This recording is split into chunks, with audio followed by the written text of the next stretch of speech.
सबसे बड़ी बात है प्रधानमंत्री का पद छोड़ दिया।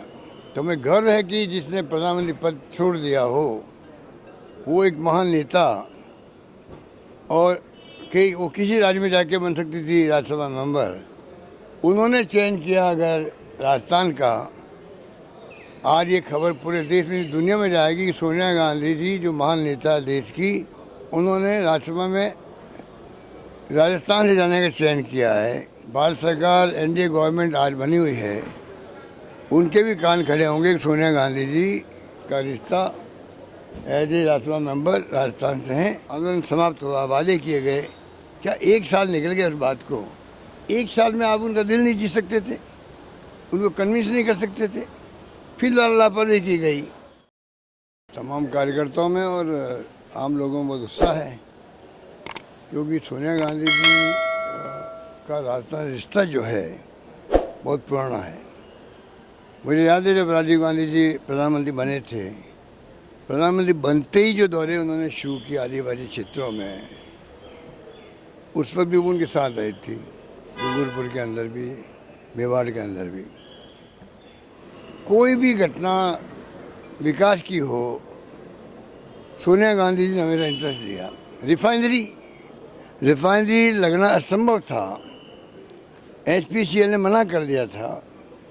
केंद्र सरकार के मंत्री जी भी रिलेक्टेंट थे क्योंकि मजबूरी थी, कोई एग्री नहीं कर रहा था। तब सोनिया गांधी जी आ गई और मनमोहन सिंह जी से बात करी, यूपीए चेयरपर्सन थी वो उस वक्त में, और रिफाइनरी का फैसला करवाया। और खुद आई थी यहाँ पर पचपदरा के अंदर शिलान्यास करने के लिए। मिस्टर वीरप्पा मोइली थे, मंत्री थे, पेट्रोलियम मिनिस्टर थे, तो आई थी। उनको हम कैसे भूल सकते हैं? बाकी तो चाहे जयपुर मेट्रो का प्रोजेक्ट हो, चाहे वो कोई योजनाएं हो, केंद्र से यूपीए से हमें मदद लेने की बात हो, कहीं कोई अड़चन आ रही हो, मतलब एक इतिहास उन्होंने बना दिया। और सबसे बड़ी बात है प्रधानमंत्री का पद छोड़ दिया। तो हमें गर्व है कि जिसने प्रधानमंत्री पद छोड़ दिया हो वो एक महान नेता और वो किसी राज्य में जाके बन सकती थी राज्यसभा मेंबर। उन्होंने चयन किया अगर राजस्थान का। आज ये खबर पूरे देश में दुनिया में जाएगी कि सोनिया गांधी जी जो महान नेता है देश की, वो उन्होंने राज्यसभा में राजस्थान से जाने का चयन किया है। तो आप सोच सकते हो राजस्थान का जो राजस्थान की चर्चा देश की दुनिया में होगी आज। तो जो हमने कहा है राजस्थान के बारे में कि पिछले चुनाव कैंपेन में हमने जो गवर्नेंस दी है राजस्थान में, जो स्कीम हम लेके आए थे, वो आप सब सामने के। और हमने विकास की बात भी करी थी। आर्थिक विकास के लिए हमने पीछे अभियान चलाया था हम लोगों ने। Right to social security act लाने की बात करी थी। ये तमाम बातें हैं, पर 4 कानून बनाए केंद्र सरकार ने, RTE, food security act, NREGA, उस पर भी अमिट साहब लगी हुई है सोनिया जी की। तो आप सोच सकते हो कि जिसका इतना अनुभव हो देश के लिए, समस्याओं के लिए, राजस्थान के लिए, वो व्यक्तित्व आज अभी आएंगे आज फॉर्म भरने के लिए राज्यसभा के लिए। तो आप सोच सकते हो कि हम सब के लिए कितने बड़े गर्व की बात है। वो आएंगी तो मैं समझता हूँ कि योजनाएं तो भारत सरकार एनडीए गवर्नमेंट आज बनी हुई है, उनके भी कान खड़े होंगे कि सोनिया गांधी जी का रिश्ता as a Rajya Sabha member Rajasthan से हैं।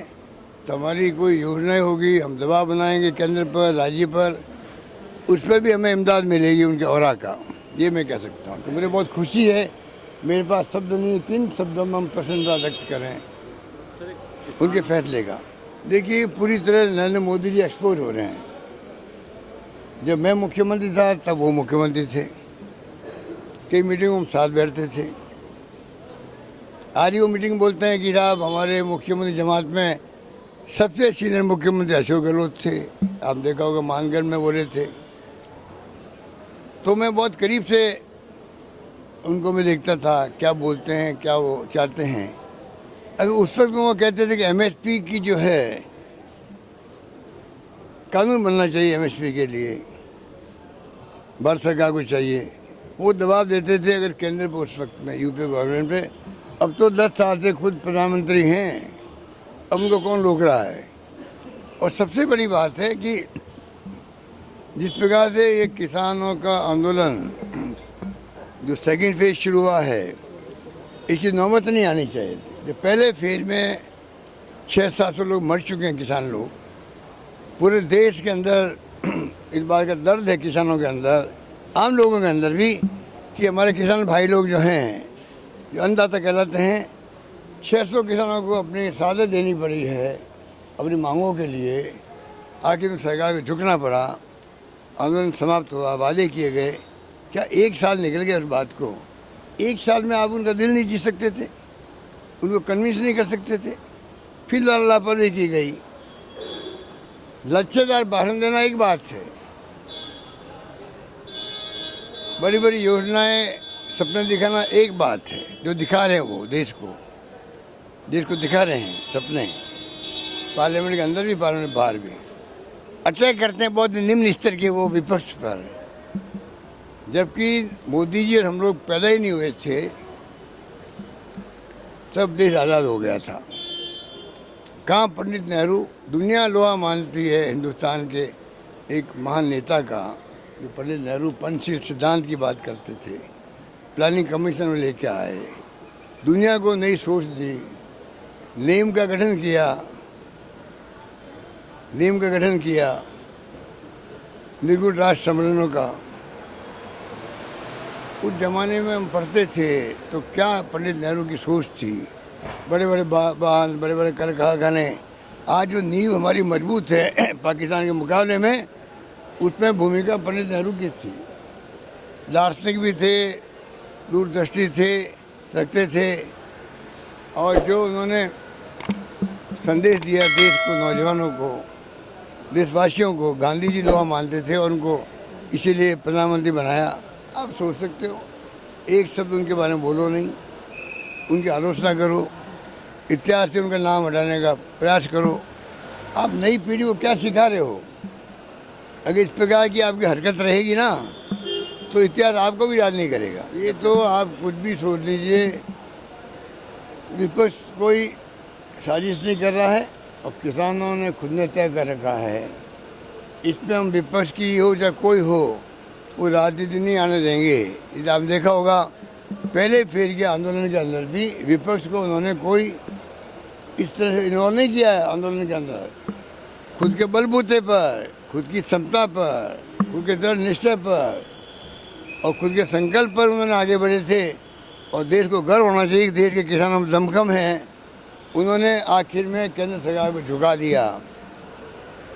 झुका के कोई मैं समझता हूँ कि देश को गर्व हो कि किसानों में दमखम में झुकाने का, इस बात का हमें गर्व होना चाहिए। सवाल ये नहीं कि सरकार को झुका दिया। डेमोक्रेसी में सरकारों को झुकना ही पड़ता है और झुकना चाहिए सरकारों को। अगर आपका विश्वास डेमोक्रेसी में है तो जब कोई मुद्दे आए जनहित के, झुक जाओ, झुक के प्रणाम करो, झुक के मांगों को मानो।